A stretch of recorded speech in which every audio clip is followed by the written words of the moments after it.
세계 질서에는 절대 넘지 말아야 할 선이 있다는 말이 있습니다. 강대국의 기준을 거스르지 말 것, 국제 매뉴얼을 의심하지 말 것, 주어진 지시를 그대로 따를 것.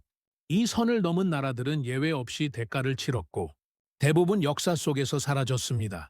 그런데 이 금기를 집요하게 외면한 민족이 하나 등장합니다. 경고를 받아도 멈추지 않았고 남들이 가지 말라는 방향을 끝까지 고집했으며 언제나 다른 선택을 반복했습니다. 이 사람들 도대체 말을 듣지 않습니다. 문제는 그 선택들이 국가 차원에서는 절대 해서는 안 될 행동들이었다는 점입니다. 그럼에도 불구하고 그 나라는 끝내 멈추지 않았습니다. 지독하게 말을 듣지 않았던 그 민족은 과연 어떤 운명을 맞이했을까요? 지금부터 그 이야기를 시작하겠습니다. 저는 이 수업을 처음부터 믿지 않았습니다. 아니, 이런 류의 이야기 자체를 믿지 않았습니다. 기적 같은 나라, 놀라운 성장, 불가능을 이긴 민족. 이런 표현이 등장하는 순간 저는 본능적으로 한 발 물러섭니다. 대부분의 경우 그 뒤에는 과장된 감정과 불편한 질문을 피하려는 서사가 따라오기 때문입니다. 그래서 그날도 팔짱을 낀 채 강의실 맨 뒤에 앉아 있었습니다. 제 이름은 에반 콜린스입니다. 스탠퍼드 대학교에서 사회과학을 전공하고 있습니다. 정치 경제와 국제관계를 함께 공부하고 있고 성공 스토리보다는 항상 숫자와 비교를 먼저 보는 성향입니다. 교수의 말이라고 해서 그대로 받아들이지 않습니다. 증거가 없으면 고개를 끄덕이지 않는 편입니다. 그날 수업은 국제개발론 강의였습니다. 대형 강의실에 100명이 넘는 학생들이 앉아 있었고 교수님은 천천히 칠판 앞으로 나와 아무 말 없이 학생들을 한번 둘러봤습니다. 그리고 질문 하나를 던졌습니다. 강대국의 매뉴얼을 성실히 따르면 국가는 어떻게 될까요? 위험하지 않은 질문이었습니다. 학생들의 대답은 거의 같았습니다. 안정을 얻을 수 있습니다. 위험을 피할 수 있습니다. 예측 가능해집니다. 저도 고개를 끄덕였습니다. 이 질문에는 언제나 같은 답이 따라오니까요. 교수님은 곧바로 사례를 들기 시작했습니다. 칠레였습니다. IMF와 세계은행의 권고를 가장 충실히 따른 나라, 조기 개방을 단행했고 국영기업을 민영화했으며 재정 긴축도 철저히 지켰습니다. 결과는 어땠을까요? 중남미에서 가장 안정적인 국가 신용도는 높았고 정치적 혼란도 크지 않았습니다. 교수님은 이어서 멕시코를 언급했습니다. 나프타 이후 미국 중심 공급망에 완전히 편입된 나라, 제조업을 대규모로 유치했고 규범과 표준을 철저히 준수했습니다. 고용은 안정됐고 수출은 크게 증가했습니다. 북미의 생산 기지로서 확실한 위치를 차지했죠. 필리핀도 나왔습니다. IMF 구조 조정을 받아들이고 금융시장을 개방한 나라, 서비스 산업에 집중했고 금융 안정성을 확보했습니다. 성장률도 비교적 꾸준했습니다. 아프리카의 가나 역시 국제기구의 권고를 성실히 따른 나라였습니다. 민주주의와 재정 투명성에서 높은 평가를 받았고 아프리카 내에서 안정국가로 분류됐습니다. 교수님은 이렇게 정리했습니다. 이 나라들은 실패하지 않았습니다. 오히려 아주 현명한 선택을 했습니다. 강의실에 있던 학생들 대부분이 고개를 끄덕였습니다. 저 역시 반박할 말이 없었습니다. 안정은 미덕이었고 합리였습니다. 그런데 교수님은 갑자기 말을 멈췄습니다. 잠시 침묵이 흘렀고 강의실의 공기가 미묘하게 바뀌는 게 느껴졌습니다. 그리고 교수님은 천천히 이렇게 덧붙였습니다. 다만 이 나라들에는 공통점이 하나 있습니다. 기술 주권이 없습니다. 산업 고도화는 정체돼 있습니다. 결정권은 늘 외부에 있습니다.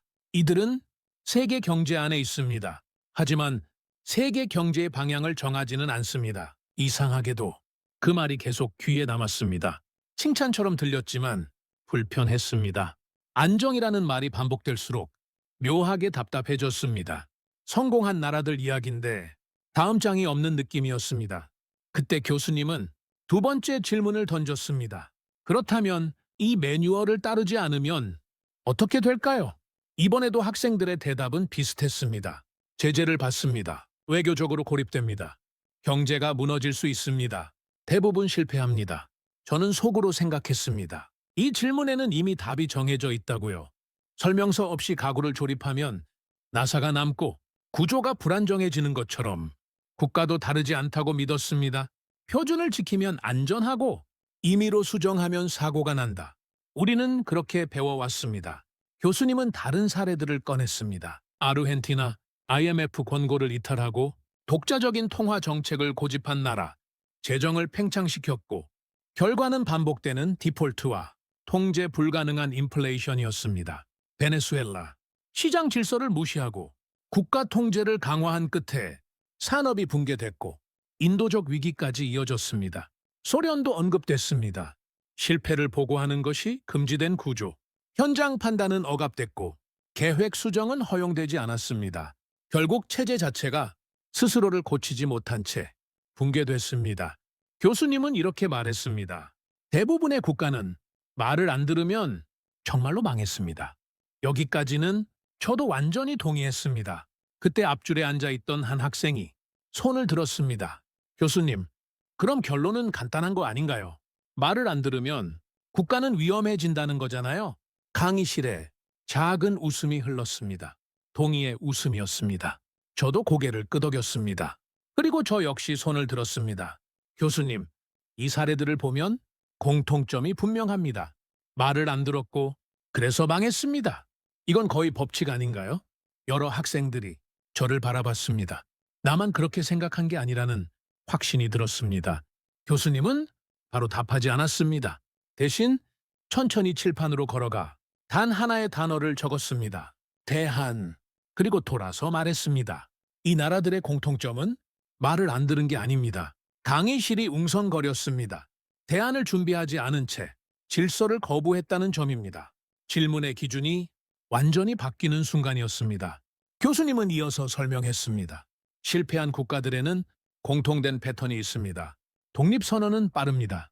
하지만 수정 능력은 느립니다.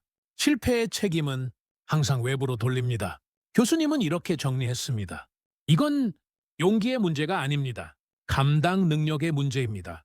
그리고 교수님은 잠시 침묵한 뒤 이렇게 말했습니다. 기록상 단 하나의 예외가 있습니다. 대한민국입니다. 강의실은 완전히 조용해졌습니다. 이후 교수님은 조선업, 반도체, 통신, 경부고속도로, 포항제철, 수출 전략, 그리고 한글과 장인 문화까지 하나의 패턴으로 엮어나갔습니다. 말을 안 들은 게 아니라 말을 듣되 그대로 따르지 않았다는 점, 실패하면 숨기지 않았고 책임을 외부로 돌리지 않았으며 수정을 통해 새로운 표준을 만들었다는 점. 한국은 정답을 외운 나라가 아니라 정답이 작동하도록 끝까지 고친 나라였습니다. 교수님은 마지막으로 이렇게 말했습니다. 다가오는 시대에는 완성된 매뉴얼이 없습니다. 미래를 가르는 것은 기술이 아닙니다. 고쳐도 되는 사회인가? 고치면 혼나는 사회인가입니다. 오늘 수업의 결론은 없습니다. 결론은 여러분 각자가 가져가야 합니다. 강의는 끝났지만 제 질문은 이제 시작이었습니다. 정답을 외운 사회는 따라왔고 정답을 고친 사회는 앞서 나갔습니다. 그렇다면 여러분은 어떻습니까? 시키는 대로 사는 쪽입니까? 아니면 고쳐서 책임지는 쪽입니까? 오늘 이야기는 여기까지입니다. 긴 영상 시청해 주셔서 감사합니다.